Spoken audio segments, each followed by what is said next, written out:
ਮੁੱਖ ਤੌਰ ਤੇ ਇੱਕ ਸਵਾਲ ਤਾਂ ਇਹ ਹੈ ਜੀ ਕਿ ਇਸ ਮੌਕੇ ਜਿਹੜਾ ਸਾਡੀ BBMB ਆ ਉਹਦੇ ਕੋਲ ਇੱਕ ਚੇਅਰਮੈਨ ਹੀ ਨਹੀਂ ਹੈਗਾ। ਸੋ ਇਸ ਨੇ ਵੀ ਸਵਾਲ ਪੈਦਾ ਕੀਤੇ ਨੇ ਕਿ ਭਾਈ ਜੇ ਤੁਹਾਡੇ ਕੋਲ ਉਹਦੇ ਵੀ ਕੱਚੇ ਨੇ ਤਾਂ ਫਿਰ ਕੰਮ ਵੀ ਤੁਹਾਡੇ ਕੱਚੇ ਨੇ, ਜਿਹਦਾ ਨਤੀਜਾ ਕਿ ਅੱਜ ਪੰਜਾਬ ਉਹ ਦੁੱਖ ਤਕਲੀਫ ਭੋਗ ਰਿਹਾ। ਪਰ ਮੁੱਖ ਤੌਰ ਤੇ ਦੇਖਣ ਵਾਲੀ ਗੱਲ ਇਹ ਹੈ ਕਿ ਪਿੰਡਾਂ ਦੇ ਲੋਕ ਆਪ ਮਹਾਰੇ ਸ਼ਹਿਰਾਂ ਕਸਬਿਆਂ ਝੁੱਗੀ ਚੌਂਪੜੀਆਂ ਕਲੋਨੀਆਂ ਮਹਿੰਗੀਆਂ ਕੋਠੀਆਂ ਉਹਨਾਂ ਦੇ ਦਰਾਂ ਤੇ ਜਾ ਕੇ ਲੰਗਰ ਰਾਸ਼ਨ ਪਾਣੀ ਸਾਰਾ ਪਹੁੰਚਾ ਰਹੇ ਨੇ। ਔਰ ਇਸ ਦੇ ਵਿੱਚ ਖਾਸ ਗੱਲ ਇਹ ਹੈ ਕਿ ਉਹ ਧਿਰ ਹੈ ਜਿਨ੍ਹਾਂ ਦੀ ਆਪਣੀ ਫਸਲ ਨੁਕਸਾਨੀ ਗਈ ਹੈ, ਜਿਨ੍ਹਾਂ ਦੇ ਆਪਣੇ ਖੇਤਾਂ 'ਚ ਪਾਣੀ ਵੜ ਗਿਆ। ਜੇਕਰ 3 ਖੇਤੀ ਕਾਨੂੰਨ ਲਾਗੂ ਹੋਏ ਹੁੰਦੇ ਜਤਿੰਦਰ ਜੀ ਤੇ ਅੱਜ ਪੰਜਾਬ ਦੇ ਖੇਤ ਕਾਰਪੋਰੇਟ ਘਰਾਣਿਆਂ ਕੋਲ ਹੁੰਦੇ ਤਾਂ ਫਿਰ ਇਹ ਲੰਗਰ ਕਿੱਥੋਂ ਲੱਗਦੇ? ਕੀ ਕਾਰਪੋਰੇਟ ਘਰਾਣਿਆਂ ਦੇ ਮੁਲਾਜ਼ਮ ਆਪਣੇ ਖੇਤਾਂ ਦੀ ਕਣਕ ਐ ਲੰਗਰ ਪਕਾ ਕੇ ਵੰਡਣ ਦੇ ਦਿੰਦੇ ਜਾਂ ਉਹ ਵੰਡਣ ਆ ਜਾਂਦੇ? ਸੋ ਇਸ ਲਈ ਇੱਥੋਂ ਸਮਝਣ ਦੀ ਲੋੜ ਹੈ ਕਿ ਕਿਸਾਨੀ ਸਹੀ ਹੱਥਾਂ 'ਚ ਹੈ, ਸਹੀ ਹੱਥਾਂ 'ਚ ਰਹਿਣੀ ਚਾਹੀਦੀ ਹੈ। ਜਿਹੜੇ ਆਪਣੇ ਲਈ ਬਾਅਦ ਚੋਂ ਪਹਿਲਾਂ ਦੂਸਰੇ ਦਾ ਸੋਚਦੇ ਨੇ, ਉਹੀ ਨਹੀਂ ਅੰਨਦਾਤੇ ਦਾ ਇਹਨਾਂ ਨੂੰ ਸਨਮਾਨ ਦਿੱਤਾ। ਸੋ ਇਹੀ ਸਵਾਲ ਹੈ ਜਤਿੰਦਰ ਜੀ ਕਿ ਜਦੋਂ ਪੰਜਾਬ ਦੇ ਹਿੱਸੇ ਦੇ ਪਾਣੀ ਚੋਂ ਤੁਸੀਂ ਕਹਿੰਦੇ ਹੋ ਕਿ ਸਾਨੂੰ ਵੱਧ ਪਾਣੀ ਦੇ ਦਿਓ, ਅੱਜ ਹੜ ਵੀ ਬਰਾਬਰ ਵੰਡਾ ਲਓ ਨਾ। ਫਿਰ ਜਦੋਂ ਸਰਕਾਰ ਬਦਲੀ ਤਦ ਉਮੀਦ ਕੀਤੀ ਜਾ ਰਹੀ ਸੀ ਕਿ ਬੜੇ ਮਗਰਮੱਛਾਂ ਨੂੰ ਹੱਥ ਪਾਇਆ ਜਾਊਗਾ। ਬਿਲਕੁਲ। ਤੇ ਉਹ ਬੜੇ ਮਗਰਮੱਛਾਂ ਤੱਕ ਤਾਂ ਜੇ ਪਹੁੰਚ ਨਹੀਂ ਹੋਈ, ਉਹਨਾਂ ਦਾ ਤਾਂ ਜੇ ਜ਼ਿਕਰ ਵੀ ਨਹੀਂ ਆਉਂਦਾ। ਮਤਲਬ ਚਾਹੇ ਕੇਵਲ ਮਾਫੀਆ, ਚਾਹੇ ਬੱਸ ਮਾਫੀਆ, ਚਾਹੇ ਰੇਤ ਮਾਫੀਆ ਚਾਹੇ ਚਿੱਟਾ ਮਾਫੀਆ ਤੇ ਚਾਹੇ ਮਤਲਬ ਕਿ ਕਾਲਾ ਮਾਫੀਆ, ਉਹ ਸਾਰੇ ਮਾਫੀਆ ਅਜੇ ਵੀ ਬਰਕਰਾਰ ਨੇ। ਸਭ ਕੁਝ ਚੱਲੀ ਜਾਂਦਾ ਉਵੇਂ ਹੀ। ਹੁਣ ਇਹ ਪਤਾ ਲੱਗ ਰਿਹਾ ਜਤਿੰਦਰ ਜੀ ਕਿ 27 ਦਸੰਬਰ 2017 ਤੋਂ ਲੈ ਕੇ ਹੁਣ ਤੱਕ ਦੇ ਰਿਕਾਰਡ ਦੇ ਵਿੱਚ ਇਹਨਾਂ ਨੇ ਆਪਣੇ ਨਾਂ ਦੇ ਉੱਤੇ, ਆਪਣੀ ਘਰ ਵਾਲੀ ਦੇ ਨਾਂ ਦੇ ਉੱਤੇ, ਆਪਣੇ ਮੁੰਡੇ ਦੇ ਨਾਂ ਦੇ ਉੱਤੇ, ਆਪਣੇ ਭਤੀਜੇ ਦੇ ਨਾਂ ਦੇ ਉੱਤੇ 10 ਕਰੋੜ ਤੋਂ ਵੱਧ ਦੀ ਇਨਵੈਸਟਮੈਂਟ ਕੀਤੀ ਹੈ ਜੀ। ਪਰ ਕੱਲਾ OP ਸੋਨੀ ਨੇ ਜਨਾਬ ਇਹੋ ਜਿਹੇ ਪੰਜਾਬ 'ਚ ਕਿੰਨੇ ਹੀ ਨੇ। ਜੇ ਇਹਨੇ ਕੋਠੀਆਂ ਖਰੀਦੀਆਂ ਨੇ ਤਾਂ ਇਹਦੀ ਜਾਂਚ ਹੋ ਜਾਣੀ ਚਾਹੀਦੀ ਹੈ, ਤੇ ਜਿਨ੍ਹਾਂ ਨੇ ਕੋਠੀਆਂ ਜੋ ਟੂਟੀਆਂ ਤੱਕ ਲਾ ਲੀਆਂ, AC ਤੱਕ ਲਾ ਲਏ, ਉਹਨਾਂ ਦੀ ਵੀ ਜਾਂਚ ਹੋ ਜਾਣੀ ਚਾਹੀਦੀ ਹੈ।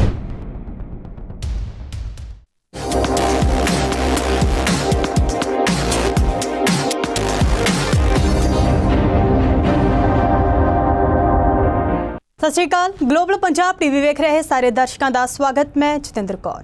ਡਿਸਕਸ਼ਨ ਪੁਆਇੰਟ ਪ੍ਰੋਗਰਾਮ ਦੇ ਵਿੱਚ ਅਕਸਰ ਵੱਡੀਆਂ ਖਬਰਾਂ ਤੇ ਚਰਚਾ ਕੀਤੀ ਜਾਂਦੀ ਹੈ। ਉਹ ਵੱਡੀਆਂ ਖਬਰਾਂ ਚਾਹੇ ਪੰਜਾਬ ਦੇ ਨਾਲ ਸੰਬੰਧਿਤ ਹੋਣ ਜਾਂ ਫਿਰ ਦੇਸ਼ਾਂ ਵਿਦੇਸ਼ਾਂ ਦੇ ਨਾਲ ਸੰਬੰਧਿਤ ਹੋਣ।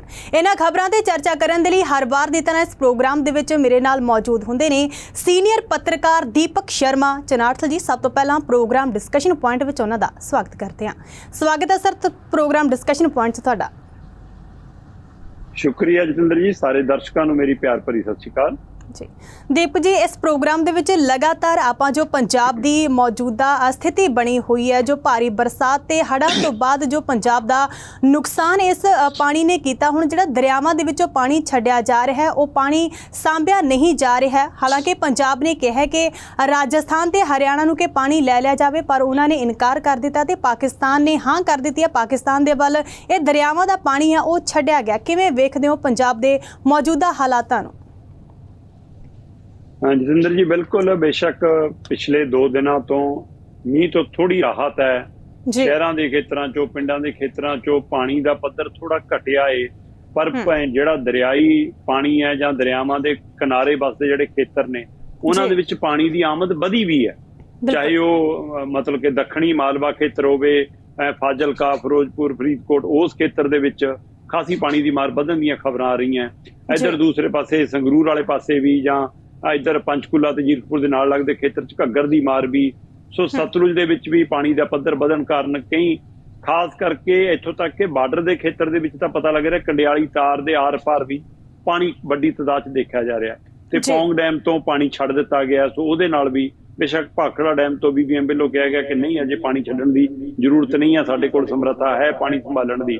ਪਰ ਇਸ ਦੇ ਬਾਵਜੂਦ ਵੀ ਲਗਾਤਾਰ ਪਾਣੀ ਦੀ ਆਮਦ ਵਧਣ ਨੇ ਕਈ ਸਵਾਲ ਪੈਦਾ ਕੀਤੇ ਨੇ। ਉਹਦੇ ਵਿੱਚੋਂ ਮੁੱਖ ਤੌਰ ਤੇ ਇੱਕ ਸਵਾਲ ਤਾਂ ਇਹ ਹੈ ਜੀ ਕਿ ਇਸ ਮੌਕੇ ਜਿਹੜਾ ਸਾਡੀ BBMB ਆ ਉਹਦੇ ਕੋਲ ਇੱਕ ਚੇਅਰਮੈਨ ਹੀ ਨਹੀਂ ਹੈਗਾ, ਮਤਲਬ ਮੁੱਖ ਇੰਜੀਨੀਅਰ ਹੀ ਨਹੀਂ ਹੈਗਾ। ਹੈ ਨਾ, ਜਾਂ ਸਿੰਚਾਈ ਵਾਲਾ ਜੇ ਪਾਵਰ ਵਾਲੇ ਜਿਹੜੇ ਮੈਂਬਰ ਨੇ ਉਹਨਾਂ ਦੀ ਤੈਨਾਤੀ ਨਹੀਂ ਹੈਗੀ ਪੱਕੀ, ਕਾਰਜਕਾਰੀ ਕੰਮ ਚੱਲੀ ਜਾਂਦਾ। ਸੋ ਇਸ ਨੇ ਵੀ ਸਵਾਲ ਪੈਦਾ ਕੀਤੇ ਨੇ ਕਿ ਭਾਈ ਜੇ ਤੁਹਾਡੇ ਕੋਲ ਉਹਦੇ ਵੀ ਕੱਚੇ ਨੇ ਤਾਂ ਫਿਰ ਕੰਮ ਵੀ ਤੁਹਾਡੇ ਕੱਚੇ ਨੇ, ਜਿਹਦਾ ਨਤੀਜਾ ਕਿ ਅੱਜ ਪੰਜਾਬ ਉਹ ਦੁੱਖ ਤਕਲੀਫ ਭੋਗ ਰਿਹਾ। ਦੂਸਰੇ ਪਾਸੇ ਇਸ ਪਹਿਲੂ ਨੂੰ ਇਸ ਨਜ਼ਰੀਏ ਤੋਂ ਵੀ ਸਮਝਣ ਦੀ ਲੋੜ ਹੈ ਜਤਿੰਦਰ ਜੀ ਕਿ ਬੇਸ਼ੱਕ ਸਰਕਾਰੀ ਟੀਮਾਂ ਹੋਣ, ਬੇਸ਼ੱਕ ਧਾਰਮਿਕ ਸੰਗਠਨਾਂ ਦੀਆਂ ਟੀਮਾਂ ਹੋਣ, ਬੇਸ਼ੱਕ ਫੌਜ ਦੇ ਜਵਾਨ ਹੋਣ, ਬੇਸ਼ੱਕ ਖਾਲਸਾ ਏਡ ਜਾਂ SGPC ਦੇ ਅਧਿਕਾਰੀ ਹੋਣ ਜਾਂ ਸਰਕਾਰੀ ਪ੍ਰਸ਼ਾਸਨਿਕ ਅਧਿਕਾਰੀ ਹੋਣ, ਪਰ ਮੁੱਖ ਤੌਰ ਤੇ ਦੇਖਣ ਵਾਲੀ ਗੱਲ ਇਹ ਹੈ ਕਿ ਪਿੰਡਾਂ ਦੇ ਲੋਕ ਆਪ ਮਹਾਰੇ ਸ਼ਹਿਰਾਂ ਕਸਬਿਆਂ ਝੁੱਗੀ ਚੌਂਪੜੀਆਂ ਕਲੋਨੀਆਂ ਮਹਿੰਗੀਆਂ ਕੋਠੀਆਂ ਉਹਨਾਂ ਦੇ ਦਰਾਂ ਤੇ ਜਾ ਕੇ ਲੰਗਰ ਰਾਸ਼ਨ ਪਾਣੀ ਸਾਰਾ ਪਹੁੰਚਾ ਰਹੇ ਨੇ। ਔਰ ਇਸ ਦੇ ਵਿੱਚ ਖਾਸ ਗੱਲ ਇਹ ਹੈ ਕਿ ਉਹ ਧਿਰ ਹੈ ਜਿਨ੍ਹਾਂ ਦੀ ਆਪਣੀ ਫਸਲ ਨੁਕਸਾਨੀ ਗਈ ਹੈ, ਜਿਨ੍ਹਾਂ ਦੇ ਆਪਣੇ ਖੇਤਾਂ 'ਚ ਪਾਣੀ ਵੜ ਗਿਆ, ਪਰ ਉਹ ਆਪਣੀ ਪਰਵਾਹ ਕਰਕੇ ਫਿਰ ਵੀ ਜੀਵ ਜੰਤੂ ਨੂੰ ਬਚਾਉਣ ਦੇ ਲਈ ਸਾਹਮਣੇ ਆਏ ਨੇ। ਸੋ ਇਸ ਹਵਾਲੇ ਨਾਲ ਵੀ ਇਸ ਗੱਲ ਨੂੰ ਸਮਝਣ ਦੀ ਲੋੜ ਹੈ ਕਿ ਮਨੁੱਖਤਾ ਕਿਸ ਹੱਦ ਤੱਕ ਪਿੰਡਾਂ 'ਚ ਅਜੇ ਵੀ ਵੱਸਦੀ ਹੈ। ਉਹੀ ਨਹੀਂ ਕਹਿੰਦਾ ਕਿ ਪਿੰਡਾਂ 'ਚ ਰੱਬ ਵੱਸਦਾ, ਇਹ ਇਸੇ ਗੱਲ ਤੋਂ ਹਵਾਲੇ ਨਾਲ ਗੱਲ ਸਾਫ਼ ਹੁੰਦੀ ਹੈ। ਦੂਸਰੇ ਪਾਸੇ ਜੇਕਰ 3 ਖੇਤੀ ਕਾਨੂੰਨ ਲਾਗੂ ਹੋਏ ਹੁੰਦੇ ਜਤਿੰਦਰ ਜੀ ਤੇ ਅੱਜ ਪੰਜਾਬ ਦੇ ਖੇਤ ਕਾਰਪੋਰੇਟ ਘਰਾਣਿਆਂ ਕੋਲ ਹੁੰਦੇ ਤਾਂ ਫਿਰ ਇਹ ਲੰਗਰ ਕਿੱਥੋਂ ਲੱਗਦੇ? ਕੀ ਕਾਰਪੋਰੇਟ ਘਰਾਣਿਆਂ ਦੇ ਮੁਲਾਜ਼ਮ ਆਪਣੇ ਖੇਤਾਂ ਦੀ ਕਣਕ ਐ ਲੰਗਰ ਪਕਾ ਕੇ ਵੰਡਣ ਦੇ ਦਿੰਦੇ ਜਾਂ ਉਹ ਵੰਡਣ ਆ ਜਾਂਦੇ? ਸੋ ਇਸ ਲਈ ਇੱਥੋਂ ਸਮਝਣ ਦੀ ਲੋੜ ਹੈ ਕਿ ਕਿਸਾਨੀ ਸਹੀ ਹੱਥਾਂ 'ਚ ਹੈ, ਸਹੀ ਹੱਥਾਂ 'ਚ ਰਹਿਣੀ ਚਾਹੀਦੀ ਹੈ। ਜਿਹੜੇ ਆਪਣੇ ਲਈ ਬਾਅਦ ਚੋਂ ਪਹਿਲਾਂ ਦੂਸਰੇ ਦਾ ਸੋਚਦੇ ਨੇ, ਉਹੀ ਨਹੀਂ ਅੰਨਦਾਤੇ ਦਾ ਇਹਨਾਂ ਨੂੰ ਸਨਮਾਨ ਦਿੱਤਾ। ਸੋ ਇਸ ਪਹਿਲੂ ਤੋਂ ਵੀ ਸਮਝਣ ਦੀ ਲੋੜ ਹੈ। ਤੀਸਰੇ ਤੇ ਆਈਏ ਜਿਹੜਾ ਮੁੱਦਾ ਅੱਜ ਫਿਕਰਮੰਦੀ 'ਚ ਹੈ ਕਿ ਅੱਜ ਇੱਕ ਵਾਰ ਫਿਰ ਦਰਿਆਈ ਕੰਢਿਆਂ ਦੇ ਕਿਨਾਰੇ ਬਸੇ ਪਿੰਡਾਂ 'ਚ ਪਾਣੀ ਅਜੇ ਵੀ ਵੱਧ ਰਿਹਾ, ਖੇਤਾਂ 'ਚ ਪਾਣੀ ਅਜੇ ਵੀ ਵੱਧ ਰਿਹਾ, ਪਰ ਇਸ ਦਰਿਆਈ ਪਾਣੀ ਦੇ ਸਾਹਮਣੇ ਵੀ ਸਾਡੇ ਗਵਾਂਢੀ ਮੁਲਕ ਪਾਕਿਸਤਾਨ ਨੇ ਦਰਿਆਦਿਲੀ ਦਿਖਾਈ ਹੈ ਜੀ। ਰਾਜਸਥਾਨ ਅੱਜ 3 ਦਿਨ ਬਾਅਦ ਕਹਿੰਦਾ ਹਾਂਜੀ ਸਾਨੂੰ ਪਾਣੀ ਦੇ ਦਿਓ। ਪੰਜਾਬ ਸਰਕਾਰ ਨੇ ਪੁੱਛਿਆ, ਭਗਵੰਤ ਮਾਨ ਦੀ ਸਰਕਾਰ ਨੇ ਪੁੱਛਿਆ ਹਰਿਆਣੇ ਨੂੰ ਤੇ ਰਾਜਸਥਾਨ ਨੂੰ ਕਿ ਭਾਈ ਲੈਣਾ ਪਾਣੀ, ਬੜਾ ਰੌਲਾ ਪਾਉਂਦੇ ਹੋ, ਵੱਧ ਚਾਹੀਦਾ ਜੀ। ਕਹਿੰਦੇ ਨਾ ਜੀ ਸਾਨੂੰ ਤਾਂ ਸਾਡੇ ਹਿੱਸੇ ਦਾ ਵੀ ਪਾਣੀ ਨਾ ਦਿਓ ਹਲੇ। ਸੋ ਇਹੀ ਸਵਾਲ ਹੈ ਜਤਿੰਦਰ ਜੀ ਕਿ ਜਦੋਂ ਪੰਜਾਬ ਦੇ ਹਿੱਸੇ ਦੇ ਪਾਣੀ ਚੋਂ ਤੁਸੀਂ ਕਹਿੰਦੇ ਹੋ ਕਿ ਸਾਨੂੰ ਵੱਧ ਪਾਣੀ ਦੇ ਦਿਓ, ਅੱਜ ਹੜ੍ਹ ਵੀ ਬਰਾਬਰ ਵੰਡਾ ਲਓ ਨਾ, ਫਿਰ ਹੜ੍ਹਾਂ ਦੀ ਵਾਰ ਨੂੰ ਕਿਉਂ? ਮੈਂ ਨਹੀਂ ਕਹਿੰਦਾ ਹਰਿਆਣੇ ਦੇ ਵਿੱਚ ਪਾਣੀ ਘੱਗਰ ਦੀ, ਜਮਨਾ ਦੀ ਜਾਂ ਹੋਰ ਉਹਨਾਂ ਦੀ ਜਿਹੜਾ ਸ਼ਾਹ ਕੰਡੇ ਮਾਰਕੰਡੇ ਵਾਲੇ ਉਹਨਾਂ ਨਦੀਆਂ ਦੀ ਸਾਰਿਆਂ ਦੀ ਮਾਰ ਪਈ ਆ ਰਾਜਸਥਾਨ 'ਚ ਵੀ ਇਹ ਪਾਣੀ ਦੀ ਮਾਰ ਕਈ ਥਾਵਾਂ ਤੇ ਮੀਂਹ ਪੈਣ ਕਾਰਨ ਪੈ ਰਹੀ ਆ। ਪਰ ਸਵਾਲ ਇਹ ਹੈ ਕਿ ਜਦੋਂ ਪਾਣੀਆਂ ਦੀ ਲੜਾਈ ਰਾਜਨੀਤਿਕ ਧਿਰਾਂ ਲੜਦੀਆਂ, ਮੈਂ ਸਰਕਾਰਾਂ ਨੂੰ ਸਵਾਲ ਕਰਦਾ ਕਿ ਹੁਣ ਕਹੋ ਨਾ ਕਿ ਭਾਈ ਕੱਲਾ ਪੰਜਾਬ ਕਿਉਂ ਹੜੇ, ਸਾਨੂੰ ਵੀ ਦੇ ਦਿਓ ਪਾਣੀ। ਬਿਲਕੁਲ, ਚਲੋ ਇਸ ਗੱਲੋਂ ਧੰਨਵਾਦ ਗਵਾਂਢੀ ਮੁਲਕ ਦਾ ਕਿ ਉਸਨੇ ਦਰਿਆਦਿਲੀ ਦਿਖਾਈ। ਜਤਿੰਦਰ ਜੀ ਜਿਹੜਾ ਪਾਕਿਸਤਾਨ ਦਾ ਸਾਡੇ ਬਾਰਡਰ ਦੇ ਉੱਤੇ ਏਰੀਆ, ਉੱਥੇ ਤਾਂ ਸਾਡੇ ਵਾਂਗੇ ਖੇਤਾਂ 'ਚ ਵੀ ਪਾਣੀ ਖੜਾ, ਉੱਧਰ ਵੀ ਪਾਣੀ ਪਿਆ, ਪਰ ਪੂਰੇ ਪਾਕਿਸਤਾਨ ਦੇ ਗਾਂਹ ਜਾ ਕੇ ਮੀਂਹ ਉਨਾ ਨਹੀਂ ਪਿਆ ਜਿੰਨਾ ਇੱਧਰ ਪਿਆ ਜਾਂ ਉੱਧਰ ਉਵੇਂ ਪਾਣੀ ਦੀ ਮਾਰ ਨਹੀਂ ਪਈ। ਸੋ ਇਸ ਲਈ ਉਹਨਾਂ ਕੋਲ ਅਜੇ ਉਹ ਕਪੈਸਿਟੀ ਹੈਗੀ ਸੀ ਤੇ ਉਹਨਾਂ ਨੇ ਦਰਿਆਦਿਲੀ ਦਿਖਾਈ ਕਿ ਉਹਨਾਂ ਨੇ ਕਿਹਾ ਕਿ ਭਾਈ ਸਾਡੇ ਮਤਲਬ ਹੈੱਡ ਵਰਕਸ ਤੋਂ ਪਾਣੀ ਛੱਡ ਦੋ। ਸੋ ਜਿਹੜਾ ਸੁਲੇਮਾਨ ਹੈੱਡ ਵਰਕਸ ਹੈ ਪਾਕਿਸਤਾਨ ਦਾ, ਉੱਥੇ 10 ਗੇਟ ਨੇ, ਉਹਨਾਂ ਚੋਂ 7 ਫਲੱਡ ਗੇਟ ਖੋਲਤੇ, ਜਿਹਦੇ ਨਾਲ ਇੱਧਰ ਵਾਲੇ ਪਾਣੀ ਦੀ ਮਦਦ ਉੱਧਰ ਨੂੰ ਵੱਧ ਗਈ। ਉੱਧਰ ਨੂੰ ਪਾਣੀ ਨੂੰ ਜਾਣ ਦੀ ਸਮਰੱਥਾ ਰਾਹ ਜ਼ਿਆਦਾ ਮਿਲ ਗਿਆ ਤੇ ਪਾਣੀ ਤੇਜ਼ੀ ਨਾਲ ਪਾਕਿਸਤਾਨ ਵਾਲੇ ਪਾਸੇ ਗਿਆ। ਸੋ ਉਹਦੇ ਨਾਲ ਕੁਝ ਰਾਹਤ ਮਿਲੀ ਆ, ਕੁਝ ਪਾਣੀ ਘਟਿਆ। ਸੋ ਪਾਕਿਸਤਾਨ ਨੇ ਦਰਿਆਦਿਲੀ ਦਿਖਾਈ ਹੈ, ਇਹਦੇ ਵਿੱਚ ਕੋਈ ਦੋ ਰਾਏ ਨਹੀਂ ਗੀ ਕਿ ਉਹਨਾਂ ਦੀ ਪਹਿਲ ਕਦਮੀ। ਇੱਧਰ ਪਤਾ ਲੱਗ ਰਿਹਾ ਕਿ ਇੱਕ ਪੁਲ ਤੱਕ ਟੁੱਟ ਗਿਆ ਜੀ, ਹੈ ਨਾ। ਉਹ ਦੂਸਰੇ ਪਾਸੇ ਮਤਲਬ ਕਿ ਭੁਚਾਲ ਆਉਣ ਦੀਆਂ ਖਬਰਾਂ ਆ ਰਹੀਆਂ ਕਿ ਕੱਲ ਰਾਤ 9:30 ਵਜੇ ਫਿਰ 10 ਵਜੇ 9:30 ਤੇ ਵੀ ਔਰ 10:07 ਤੇ ਵੀ ਹਿਮਾਚਲ ਦੇ ਲਾਹੌਲ ਸਪੀਤੀ ਦੇ ਖੇਤਰ 'ਚ 2 ਵਾਰ ਭੁਚਾਲ ਦੇ, ਇੱਕ ਵਾਰ 3 ਝਟਕੇ, ਫਿਰ ਦੂਜੀ ਵਾਰ 2 ਝਟਕੇ, 3 ਗਤੀ ਤੋਂ ਵੱਧ ਸੀ, ਜ਼ਿਆਦਾ ਤੇਜ਼ ਰਫ਼ਤਾਰ ਵਾਲਾ ਨਹੀਂ ਸੀ, ਪਰ ਭੁਚਾਲ ਵੀ ਆਇਆ। ਸੋ ਇੱਕ ਪਾਸੇ ਪਹਾੜਾਂ ਦੇ ਉੱਪਰੋਂ ਪੈ ਰਹੇ ਮੀਂਹ ਦਾ ਨਤੀਜਾ ਕਿ ਦਰਿਆਵਾਂ 'ਚ, ਸਾਡੇ ਡੈਮਾਂ 'ਚ ਪਾਣੀ ਪੱਧਰ ਤੋਂ ਵੱਧਦਾ ਜਾ ਰਿਹਾ, ਜਿਹਦੇ ਕਾਰਨ ਛੱਡਣਾ ਪੈਂਦਾ। ਤੇ ਦੂਸਰੇ ਪਾਸੇ ਸਰਕਾਰਾਂ ਦੀ ਸਥਿਤੀ ਕਿ ਉਹਨਾਂ ਕੋਲ ਅਧਿਕਾਰੀ ਪੂਰੇ ਨਹੀਂ, ਪ੍ਰਬੰਧ ਪੂਰੇ ਨਹੀਂ, ਪ੍ਰਸ਼ਾਸਨ ਪੂਰਾ ਨਹੀਂ, ਪਰ ਫੌਜ ਦੇ ਜਵਾਨ ਡਟੇ ਨੇ, ਸ਼੍ਰੋਮਣੀ ਕਮੇਟੀ ਡਟੀ ਆ ਤੇ ਆਪ ਮਹਾਰੇ ਪਿੰਡਾਂ ਦੇ ਸੰਗਠਨ ਡਟੇ ਨੇ, ਜਾਂ ਖਾਲਸਾ ਏਡ ਤੇ ਹੋਰ ਧਾਰਮਿਕ ਸਮਾਜਿਕ ਸੰਗਠਨ ਡਟੇ ਨੇ। ਸੋ ਸਲਾਮ ਹੈ ਜੀ ਇਹਨਾਂ ਸਾਰੇ ਲੋਕਾਂ ਨੂੰ ਜਿਨ੍ਹਾਂ ਨੇ ਇਸ ਮੌਕੇ ਆਪਣਾ ਆਪ ਨਹੀਂ ਪਛਾਣਿਆ, ਪਹਿਲਾਂ ਦੂਸਰੇ ਜੀਵ ਦਾ ਫਿਕਰ ਕੀਤਾ, ਦੂਸਰੇ ਜੀਵ ਜੰਤੂ ਦਾ ਫਿਕਰ ਕੀਤਾ, ਮਨੁੱਖ ਨੂੰ ਮਨੁੱਖ ਸਮਝ ਕੇ ਹਰ ਦਰ ਤੇ ਜਾ ਕੇ ਲੰਗਰ ਪਹੁੰਚਾਉਣ ਦੀ ਕੋਸ਼ਿਸ਼ ਕੀਤੀ। ਸੋ ਇਹਨਾਂ ਮੂਹਰੇ ਸਲਾਮ ਹੈ ਜੀ। ਬਿਲਕੁਲ ਬਿਲਕੁਲ। ਤਾਂ ਦੀਪ ਜੀ, ਹੜ੍ਹਾਂ ਦੀ ਗੱਲਬਾਤ ਆਪਾਂ ਕਰ ਰਹੇ ਹਾਂ, ਪਹਾੜਾਂ ਦਾ ਜ਼ਿਕਰ ਵੀ ਤੁਸੀਂ ਕਰ ਰਹੇ ਸੀ। ਜਦੋਂ ਬਾਰਿਸ਼ ਸ਼ੁਰੂ ਹੋਈ ਸੀ ਤਾਂ ਕਾਫੀ ਪੁਲ ਵੀ ਟੁੱਟ ਗਏ, ਕਹਿੰਦੇ ਕਿ 100 ਪੁਰਾਣੇ ਪੁਲ ਇਸ ਬਾਰਿਸ਼ ਦੇ ਦੌਰਾਨ ਟੁੱਟੇ ਨੇ ਤੇ ਕਈ ਵਾਹਨ ਵੀ ਇਸ ਪਾਣੀ ਦੇ ਵਿੱਚ ਰੁੜੇ। ਤੇ ਉੱਥੇ ਹੀ 4 ਦਿਨਾਂ ਤੋਂ ਪੰਜਾਬ ਰੋਡਵੇਜ਼ ਦੀ PRTC ਦੀ ਬੱਸ ਹੈ ਜੋ ਲਾਪਤਾ ਦੱਸੀ ਜਾ ਰਹੀ ਹੈ। ਐਤਵਾਰ ਨੂੰ ਚੰਡੀਗੜ੍ਹ ਤੋਂ ਮਨਾਲੀ ਦੇ ਲਈ ਗਈ ਸੀ, ਪਰ ਹੁਣ ਇੱਕ ਵੀਡੀਓ ਵਾਇਰਲ ਹੋ ਰਹੀ ਹੈ। ਮੰਨਿਆ ਜਾ ਰਿਹਾ ਹੈ ਕਿ ਉਹ ਲਾਪਤਾ ਬੱਸ ਜੋ ਗਾਇਬ ਹੋਈ ਸੀ ਉਹੀ ਹੈ, ਤੇ ਨਾਲ ਹੀ ਜਿਹੜਾ ਆਪਾਂ ਕਹਿ ਦਈਏ ਕਿ ਬੱਸ ਕੰਡਕਟਰ ਨੇ ਤੇ ਨਾਲ ਹੀ ਡਰਾਈਵਰ, ਉਸ ਦੀ ਪਛਾਣ ਵੀ ਕੀਤੀ ਜਾ ਰਹੀ ਹੈ। ਕਿਵੇਂ ਵੇਖਦੇ ਹੋ ਕੁੱਲੂ ਦੇ ਵਿੱਚ ਉਹ ਜਿਹੜੀ ਪੰਜਾਬ ਦੀ ਬੱਸ ਹੜ ਗਈ ਹੈ? ਜਤਿੰਦਰ ਜੀ, ਇਸ ਤਰ੍ਹਾਂ ਹੈ ਕਿ 4 ਦਿਨ ਪਹਿਲਾਂ ਐਤਵਾਰ ਦੀ ਘਟਨਾ ਹੈ। ਐਤਵਾਰ ਨੂੰ ਚੰਡੀਗੜ੍ਹ ਦੇ ਸੈਕਟਰ 43 ਦੇ ਬੱਸ ਅੱਡੇ ਤੋਂ 2:30 ਵਜੇ PRTC ਦੀ ਇਹ ਬੱਸ ਮਨਾਲੀ ਲਈ ਜਿਹੜੀ ਜਾਂਦੀ ਹੈ ਉਹ ਰਵਾਨਾ ਹੋਈ ਸੀ ਜੀ। ਤੇ ਉਸ ਹਿਸਾਬ ਨਾਲ ਉਹਨੇ ਤੜਕਸਾਰ ਜੇ ਦੇ 3 ਵਜੇ ਉੱਥੇ ਪਹੁੰਚਣਾ ਸੀਗਾ, ਹੈ ਨਾ। ਪਰ ਉਹ ਨਾ ਤਾਂ ਉੱਥੇ ਪਹੁੰਚੀ, ਨਾ ਡਰਾਈਵਰ ਕੰਡਕਟਰ ਨਾਲ ਕੋਈ ਸੰਪਰਕ ਹੋ ਰਿਹਾ ਸੀ, ਨਾ ਉਹਨਾਂ ਦਾ ਫੋਨ ਚੱਲ ਰਿਹਾ ਸੀ, ਨਾ ਉਹਨਾਂ ਦਾ ਕੋਈ ਅਤਾ ਪਤਾ ਸੀ। ਜੋ 4 ਦਿਨਾਂ ਤੋਂ ਬੱਸ ਲਾਪਤਾ ਹੋਣ ਦੀ ਖਬਰ ਆ ਰਹੀ ਸੀ। ਮੇਰੀ ਹੁਣੇ ਰੋਡਵੇ ਦੇ ਅਧਿਕਾਰੀਆਂ ਨਾਲ ਕੁਝ ਦੇਰ ਪਹਿਲਾਂ ਗੱਲ ਹੋ ਕੇ ਹਟੀ ਹੈ। ਤਾਂ ਉਹਨਾਂ ਨੇ ਕਿਹਾ ਕਿ ਸਾਨੂੰ ਪਤਾ ਲੱਗਿਆ ਜੀ ਕਿ ਇੱਕ ਡਰਾਈਵਰ ਦੀ, ਇੱਕ ਵਿਅਕਤੀ ਦੀ ਲਾਸ਼ ਮਿਲੀ ਹੈ ਤੇ ਉਹ ਡਰਾਈਵਰ ਨਾਲ ਸਾਡੇ ਨਾਲ ਉਹਦੀ ਪਹਿਚਾਣ ਹੋ ਰਹੀ ਹੈ ਕਿ ਉਹਦੀ ਸ਼ਕਲ ਮਿਲਦੀ ਹੈ। ਸੋ ਉਹਨਾਂ ਦੇ ਇੰਸਪੈਕਟਰ ਬਕਾਇਦਾ ਪੰਜਾਬ ਰੋਡਵੇ ਦੇ PRTC ਦੇ ਇੰਸਪੈਕਟਰ ਰਵਾਨਾ ਹੋਏ ਨੇ ਕੁੱਲੂ ਵਾਲੇ ਖੇਤਰ ਕੰਨੀ ਨੂੰ। ਸੋ ਉੱਥੇ ਜਾ ਕੇ ਉਹਦੀ ਪਹਿਚਾਣ ਕਰਨਗੇ। ਪਰ ਕੁਝ ਤਸਵੀਰਾਂ ਮੇਰੇ ਨਜ਼ਰੀ ਪਈਆਂ ਨੇ, ਤਸਵੀਰਾਂ ਤੋਂ ਲੱਗ ਰਿਹਾ, ਰੱਬ ਕਰੇ ਨਾ ਹੋਵੇ ਏਦਾਂ, ਉਹ ਤੰਦਰੁਸਤ ਹੋਣ, ਪਰ ਉਹ ਖਦਸ਼ਾ ਲੱਗ ਰਿਹਾ ਕਿ ਹਾਂ ਤਸਵੀਰ ਮਿਲਦੀ ਲੱਗ ਰਹੀ ਹੈ। ਪਰ ਇਸੇ ਦੌਰਾਨ ਇੱਕ ਵੀਡੀਓ ਸਾਹਮਣੇ ਆਈ ਹੈ, ਉਹ ਵੀਡੀਓ ਉਲਟੀ ਪਈ ਹੈ ਬੱਸ, ਹੈ ਨਾ। ਤੇ ਉਹ ਕੁੱਲੂ ਦੇ ਰਾਹ ਦੇ ਵਿੱਚ ਇੱਕ ਨਦੀ ਤੇ ਬੋਲਣ ਵਾਲੇ ਬੰਦੇ ਜਿਨ੍ਹਾਂ ਨੇ ਵੀਡੀਓ ਬਣਾਈ ਉਹ ਕਹਿ ਰਹੇ ਨੇ ਕਿ ਸਾਡੇ ਦੇਖਦਿਆਂ ਸਾਡੇ ਸਾਹਮਣੇ 4 ਬੱਸਾਂ ਖੜੀਆਂ ਜੀ। ਸੋ ਹੁਣ ਉਹ ਅਜੇ 3 ਬੱਸਾਂ ਦੀ ਕੋਈ ਜਾਣਕਾਰੀ ਨਹੀਂ ਆ ਰਹੀ ਕਿ ਕਿੱਥੋਂ ਦੀਆਂ ਸੀ, ਹੈ ਸੀ, ਨਹੀਂ ਸੀ, ਉਹਦੇ ਬਾਰੇ ਅਜੇ ਕੁਝ ਪਤਾ ਨਹੀਂ ਲੱਗ ਪਾ ਰਿਹਾ। ਪਰ ਆਹ ਬੱਸ ਕੁਝ ਦੇਰ ਬਾਅਦ ਦਿਖਾਈ ਦਿੰਦੀ ਹੈ ਤੇ ਉਹ ਮੰਨਿਆ ਜਾ ਰਿਹਾ ਕਿ ਸ਼ਾਇਦ ਪੰਜਾਬ ਰੋਡਵੇਜ਼ ਦੀ PRTC ਦੀ ਉਹੀ ਬੱਸ ਹੈ। ਸੋ ਅਜੇ ਬੱਸ ਬਾਰੇ ਵੀ ਪੁਸ਼ਟੀ ਨਹੀਂ ਹੋ ਪਾਈ। ਡਰਾਈਵਰ ਕੰਡਕਟਰ ਲਾਪਤਾ ਸੀ, ਉਹਨਾਂ ਚੋਂ ਇੱਕ ਡਰਾਈਵਰ ਦੀ ਲਾਸ਼ ਮਿਲਣ ਦਾ ਸ਼ੰਕੇ ਸ਼ੋਭੇ ਪ੍ਰਗਟਾਏ ਗਏ ਨੇ। ਸੋ ਕੰਡਕਟਰ ਦਾ ਅਜੇ ਕੋਈ ਅਤਾ ਪਤਾ ਨਹੀਂ। ਇਸ ਤੋਂ ਵੀ ਵੱਡੀ ਗੱਲ ਇਹ ਹੈ ਕਿ ਇਹ ਨਹੀਂ ਪਤਾ ਕਿ ਉਸ ਬੱਸ 'ਚ ਉਸ ਸਮੇਂ ਸਵਾਰੀਆਂ ਸੀ ਜਾਂ ਉਹਨਾਂ ਨੂੰ ਬਚਾ ਲਿਆ ਗਿਆ, ਲਾ ਲਿਆ ਗਿਆ, ਜਾਂ ਕਿੰਨੇ ਸੀ। ਕਿਉਂਕਿ ਜੇਕਰ ਸਵਾਰੀਆਂ ਉਤਰਦੀਆਂ ਜੋ ਕੁਝ ਹੁੰਦਾ ਤਾਂ ਸੀਗਾ ਕਿ ਕੋਈ ਨਾ ਕੋਈ ਵੀਡੀਓ, ਕੋਈ ਨਾ ਕੋਈ ਇਹੋ ਜਿਹੀ ਫੋਟੋ ਜਾਂ ਕੋਈ ਯਾਤਰੂ ਸਾਹਮਣੇ ਆ ਕੇ ਕਿਤੇ ਦੱਸਦਾ। ਸੋ ਇਸ ਲਈ ਇੱਕ ਨਵੀਂ ਫਿਕਰਮੰਦੀ ਖੜੀ ਹੈ ਕਿ ਰਾਤ ਨੂੰ ਹਨੇਰੇ ਹੋਏ, ਜਿਵੇਂ 2:30 ਵਜੇ ਇੱਥੋਂ ਚੱਲੀ ਆ ਤਾਂ 3 ਵਜੇ 4 ਵਜੇ ਦੇ ਕਰੀਬ ਕੀਰਤਪੁਰ ਤੋਂ ਨਿਕਲੀ ਹੋਏਗੀ, ਹੈ ਨਾ, ਮਨਾਲੀ ਦੇ ਲਈ। ਤਾਂ ਅੱਗੇ ਜਾ ਕੇ ਉਹ ਕਿੰਨੇ ਵਜੇ ਕਿੱਥੇ ਜਾ ਕੇ, ਕਿਉਂਕਿ ਮੌਸਮ ਖਰਾਬ ਸੀ, ਰਾਹ 'ਚ ਰੁਕ ਕੇ ਜਾਣਾ ਪੈ ਰਿਹਾ ਹੋਏਗਾ। ਸੋ ਉਸ ਦੇ ਬਾਵਜੂਦ ਮਤਲਬ ਕਿ ਉਹ ਉਧਰੋਂ ਆ ਰਹੀਆਂ ਵਾਹਨਾਂ ਤੋਂ ਤਸੱਲੀ ਕਰਨ ਤੋਂ ਬਾਅਦ ਹੀ ਗਏ ਹੋਣਗੇ। ਪਰ ਫਿਰ ਵੀ ਹਾਦਸਾ ਹੈ, ਮੀਂਹ ਘੱਟ ਵੱਧ ਪੈ ਜਾਵੇ, ਕੁਝ ਵੀ ਹੋ ਜਾਵੇ। ਸੋ ਇਸ ਲਈ ਹਜੇ ਇਹ ਵੀ ਫਿਕਰ ਹੈ ਕਿ ਡਰਾਈਵਰ ਕੰਡਕਟਰ ਦੇ ਨਾਲ ਹੋਰ ਜਾਨੀ ਨੁਕਸਾਨ ਕਿੰਨਾ ਹੋਇਆ। ਸਵੇਰ ਤੱਕ, ਅੱਜ ਸ਼ਾਮ ਤੱਕ ਜਾਂ ਭਲਕ ਤੱਕ ਇਹ ਸਾਰਿਆਂ ਦੀ ਪੂਰੀ ਪੁਸ਼ਟੀ ਹੋਣ ਦੀ ਉਮੀਦ ਹੈ ਜੀ। ਬਿਲਕੁਲ ਬਿਲਕੁਲ। ਤਾਂ ਦੀਪ ਜੀ, ਪਿਛਲੇ ਦਿਨਾਂ ਦੌਰਾਨ ਵੀ ਇਸ ਪ੍ਰੋਗਰਾਮ ਦੇ ਵਿੱਚ ਗੱਲਬਾਤ ਕੀਤੀ ਸੀ ਕਿ ਜਿਹੜੀ ਵਿਜੀਲੈਂਸ ਦੇ ਵੱਲੋਂ ਲਗਾਤਾਰ ਕਾਰਵਾਈ ਆਰੰਭੀ ਹੋਈ ਹੈ ਭ੍ਰਿਸ਼ਟਾਚਾਰ ਤੇ ਨਕੇਲ ਕਸਣ ਦੇ ਲਈ, ਪੰਜਾਬ ਸਰਕਾਰ ਦੇ ਵੱਲੋਂ ਵੀ ਜੋ ਜ਼ੋਰ ਸ਼ੋਰ ਦੇ ਨਾਲ ਦਾਅਵਾ ਕੀਤਾ ਗਿਆ ਸੀ ਉਸ ਦੇ ਤਹਿਤ ਹੀ ਜੋ ਕਾਰਵਾਈ ਲਗਾਤਾਰ ਸਾਬਕਾ ਮੰਤਰੀ ਹੋਣ, ਸੰਤਰੀ ਹੋਣ, ਉਹਨਾਂ ਤੇ ਕੀਤੀ ਜਾ ਰਹੀ ਹੈ। ਤਾਂ OP ਸੋਨੀ ਨੂੰ ਪਿਛਲੇ ਦਿਨੀ ਗ੍ਰਿਫਤਾਰ ਕਰਨ ਦੀਆਂ ਖਬਰਾਂ ਆ ਰਹੀਆਂ ਸੀ, ਪਰ ਉਸ ਮੌਕੇ ਉਹ ਬਿਮਾਰ ਹੋ ਜਾਂਦੇ ਨੇ, ਉਹਨਾਂ ਨੂੰ ਹਸਪਤਾਲ ਦੇ ਵਿੱਚ ਭਰਤੀ ਕੀਤਾ ਜਾਂਦਾ ਹੈ। 2 ਦਿਨ ਦਾ ਰਿਮਾਂਡ ਵੀ ਹੁਣ ਖਤਮ ਹੋ ਗਿਆ ਤੇ ਅੱਜ ਮੰਨਿਆ ਜਾ ਰਿਹਾ ਹੈ ਕਿ ਬਾਅਦ ਦੁਪਹਿਰ ਉਹਨਾਂ ਨੂੰ ਅਦਾਲਤ ਵਿੱਚ ਪੇਸ਼ ਕੀਤਾ ਜਾਵੇਗਾ। ਪਰ ਕਰੋੜਾਂ ਦੀ ਜਾਇਦਾਦ ਬਣਾਉਣ ਦੇ ਉਹਨਾਂ ਤੇ ਦੋਸ਼ ਲੱਗੇ ਨੇ। ਕਿਹਾ ਜਾ ਰਿਹਾ ਹੈ ਕਿ ਉਹਨਾਂ ਨੇ ਆਪਣੇ ਮੁੰਡੇ ਤੇ ਆਪਣੀ ਘਰਵਾਲੀ ਦੇ ਨਾਮ ਤੇ ਕਰੋੜਾਂ ਰੁਪਏ ਦੀ ਜਾਇਦਾਦ ਬਣਾਈ ਹੈ। ਜਤਿੰਦਰ ਜੀ, ਵੈਸੇ ਤਾਂ ਜਦੋਂ ਸਰਕਾਰ ਬਦਲੀ ਤਦ ਉਮੀਦ ਕੀਤੀ ਜਾ ਰਹੀ ਸੀ ਕਿ ਬੜੇ ਮਗਰਮੱਛਾਂ ਨੂੰ ਹੱਥ ਪਾਇਆ ਜਾਊਗਾ। ਬਿਲਕੁਲ। ਤੇ ਉਹ ਬੜੇ ਮਗਰਮੱਛਾਂ ਤੱਕ ਤਾਂ ਅਜੇ ਪਹੁੰਚ ਨਹੀਂ ਹੋਈ, ਉਹਨਾਂ ਦਾ ਤਾਂ ਅਜੇ ਜ਼ਿਕਰ ਵੀ ਨਹੀਂ ਆਉਂਦਾ। ਮਤਲਬ ਚਾਹੇ ਕੇਵਲ ਮਾਫੀਆ, ਚਾਹੇ ਬੱਸ ਮਾਫੀਆ, ਚਾਹੇ ਰੇਤ ਮਾਫੀਆ, ਹੈ ਨਾ, ਚਾਹੇ ਚਿੱਟਾ ਮਾਫੀਆ ਤੇ ਚਾਹੇ ਮਤਲਬ ਕਿ ਕਾਲਾ ਮਾਫੀਆ, ਉਹ ਸਾਰੇ ਮਾਫੀਆ ਅਜੇ ਵੀ ਬਰਕਰਾਰ ਨੇ। ਸਭ ਕੁਝ ਚੱਲੀ ਜਾਂਦਾ ਉਵੇਂ ਹੀ। ਸੋ ਪਰ ਇਹ ਸਭ ਦੇ ਬਾਵਜੂਦ ਵੀ ਛੋਟੀਆਂ ਮੱਛੀਆਂ ਡੱਡੀਆਂ ਕਈ ਫੜੀਆਂ ਜਾ ਰਹੀਆਂ ਨੇ। ਸੋ ਪਰ ਉਹ ਵੀ ਪੰਜਾਬ ਦੇ ਹਵਾਲੇ ਨਾਲ ਘੱਟ ਨੀ ਗਾ, ਤੇ ਕਪੜਾ ਹੈ, ਚਾਹੇ ਤੁਸੀਂ ਰੁਪਈਏ ਦਾ ਕੀਤਾ, ਚਾਹੇ 100 ਰੁਪਏ ਦਾ, ਚਾਹੇ ਲੱਖ ਦਾ, ਚਾਹੇ ਕਰੋੜ ਦਾ। ਸੋ OP ਸੋਨੀ ਦੇ ਹਵਾਲੇ ਨਾਲ ਪਹਿਲਾਂ ਖਬਰ ਆਈ ਸੀ ਕਿ ਜੀ ਉਹਨਾਂ ਨੇ ਜੀ 8 ਕਰੋੜ ਦੇ ਕਰੀਬ ਪੈਸਾ ਵੱਧ ਖਰਚ ਲਿਆ ਆਪਣੀ ਆਮਦਨ ਤੋਂ।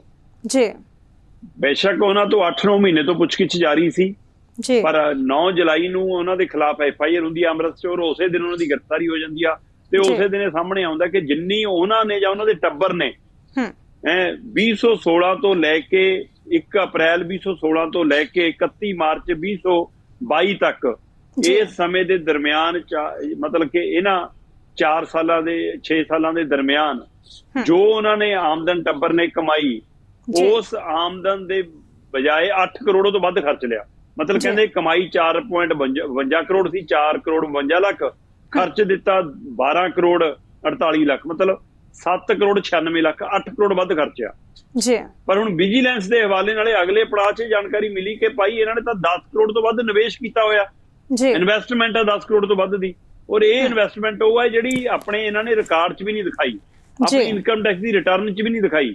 ਔਰ ਜਿਹੜੇ ਰਿਕਾਰਡ ਦੀ ਇਨਵੈਸਟਮੈਂਟ ਦੱਸੀ ਜਾ ਰਹੀ ਹੈ, ਇਹ ਵੀ ਖਤਰਾ ਹੈ ਕਿ ਇਹ ਤਾਂ ਉਹ ਰਿਕਾਰਡ ਹੈ ਜਿਹੜਾ ਕਾਗਜ਼ਾਂ 'ਚ ਬੋਲਦਾ ਹੈ ਕਿ ਇੰਨੇ ਦੀ ਰਜਿਸਟਰੀ, ਇੰਨੇ ਦੀ ਦੁਕਾਨ, ਇੰਨੇ ਦੀ ਕੋਠੀ, ਇੰਨੇ ਦਾ ਪਲਾਟ, ਪਰ ਕੀ ਹਕੀਕਤ 'ਚ ਉਹ ਇੰਨੇ ਦਾ ਹੀ ਹੈ ਜਾਂ ਇਹ ਤੋਂ ਵੱਧ ਖਰੀਦ ਕੀਤੀ ਹੋਊਗੀ, ਰਜਿਸਟਰੀਆਂ ਘੱਟ ਹੋਈਆਂ।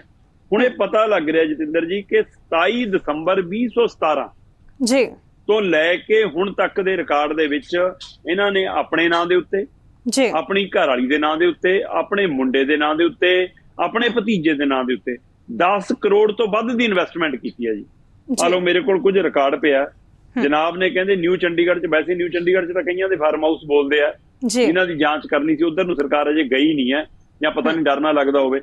ਚਲੋ ਨਿਊ ਚੰਡੀਗੜ੍ਹ 'ਚ ਇੱਕ ਕੋਠੀ ਖਰੀਦੀ ਹੈ ਜੀ, ਕਹਿੰਦੇ ਓਪੀ ਸੋਨੀ ਹੋਰਾਂ ਨੇ।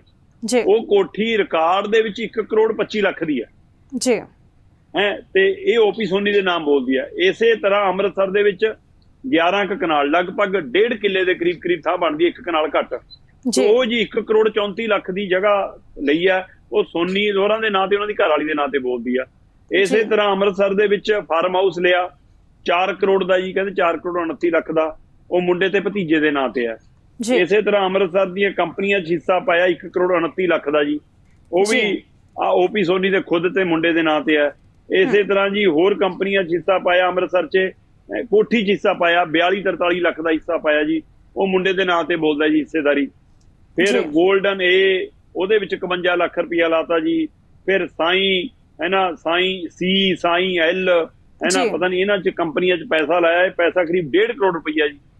ਸੋ ਘਰ ਵਾਲੀ ਦੇ ਨਾਂ ਤੇ, ਆਪਣੇ ਨਾਂ ਤੇ, ਮੁੰਡੇ ਦੇ ਨਾਂ ਤੇ, ਭਤੀਜੇ ਦੇ ਨਾਂ ਤੇ 10 ਮਤਲਬ ਕਿ 10 ਕਰੋੜ ਤੋਂ ਵੱਧ ਦੀ ਇਨਵੈਸਟਮੈਂਟ ਸਾਹਮਣੇ ਆ ਰਹੀ ਹੈ। ਵਿਜੀਲੈਂਸ ਦਾ ਦਾਅਵਾ ਹੈ ਔਰ ਅਜੇ ਉਹਨਾਂ ਨੂੰ ਖਤਰਾ ਹੈ ਕਿ ਹੋਰ ਤੱਥ ਸਾਹਮਣੇ ਆਉਣ ਤੋਂ ਬਾਅਦ ਹੋਰ ਖੁਲਾਸੇ ਹੋ ਸਕਦੇ ਨੇ। ਪਰ ਕੱਲਾ ਓਪੀ ਸੋਨੀ ਨਹੀਂ ਜਨਾਬ, ਇਹੋ ਜਿਹੇ ਪੰਜਾਬ 'ਚ ਕਿੰਨੇ ਹੀ ਨੇ। ਜੇ ਇਹਨੇ ਕੋਠੀਆਂ ਖਰੀਦੀਆਂ ਨੇ ਤਾਂ ਇਹਦੀ ਜਾਂਚ ਹੋ ਜਾਣੀ ਚਾਹੀਦੀ ਹੈ, ਤੇ ਜਿਨ੍ਹਾਂ ਨੇ ਕੋਠੀਆਂ ਜੋ ਟੂਟੀਆਂ ਤੱਕ ਲਾ ਲੀਆਂ, ਏਸੀ ਤੱਕ ਲਾ ਲੇ, ਉਹਨਾਂ ਦੀ ਵੀ ਜਾਂਚ ਹੋ ਜਾਣੀ ਚਾਹੀਦੀ ਹੈ। ਬਿਲਕੁਲ ਬਿਲਕੁਲ।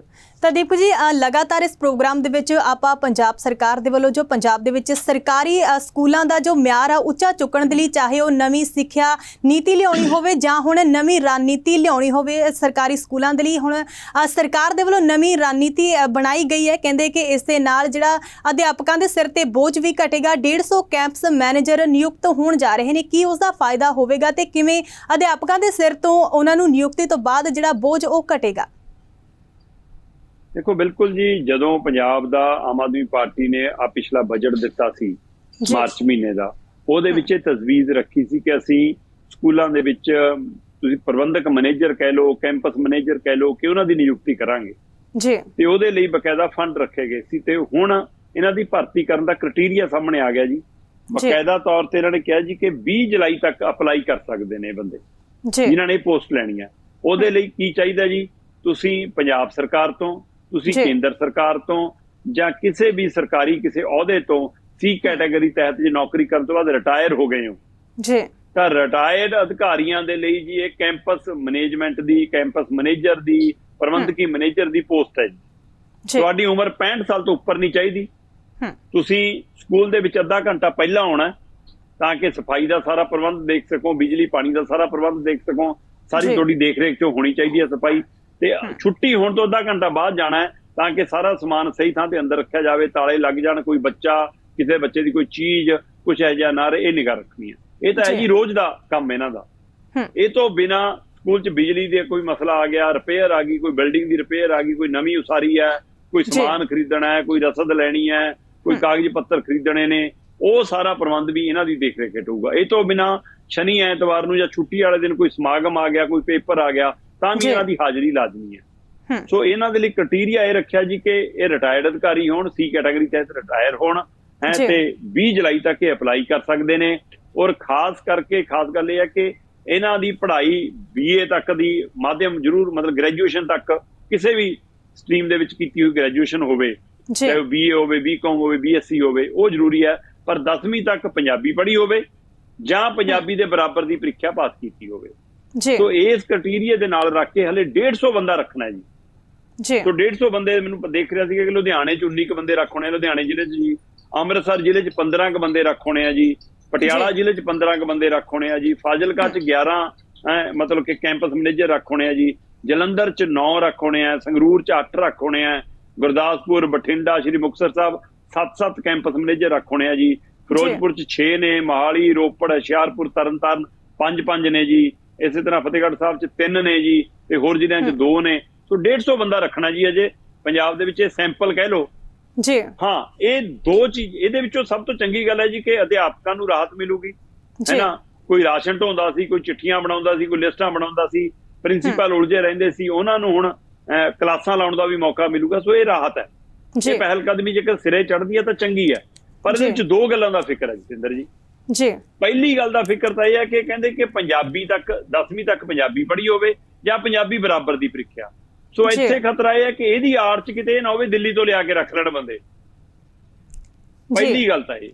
ਦੂਜੀ ਗੱਲ ਇਹਦੇ ਵਿੱਚ ਇਹ ਫਿਕਰਮੰਦੀ ਹੈ ਕਿ ਇਹ ਜਿਹੜੇ ਬੰਦੇ ਨੇ ਇਹ 65 ਸਾਲ ਤੱਕ ਵਾਲੇ ਮਤਲਬ ਆ ਸਕਦੇ ਨੇ, ਇਹ ਰਿਟਾਇਰਡ ਬੰਦੇ ਨੇ ਜੀ, ਔਰ ਇਹਨਾਂ ਨੂੰ 25,000 ਹੁਣ ਤਨਖਾਹ ਮਿਲਣੀ ਹੈ ਇਸ ਕੰਮ ਦੀ ਜੀ। ਸੋ 25,000 ਨਾਲ ਨਵੇਂ ਨੌਜਵਾਨਾਂ ਦਾ ਘਰ ਵੀ ਚੱਲ ਸਕਦਾ ਸੀ।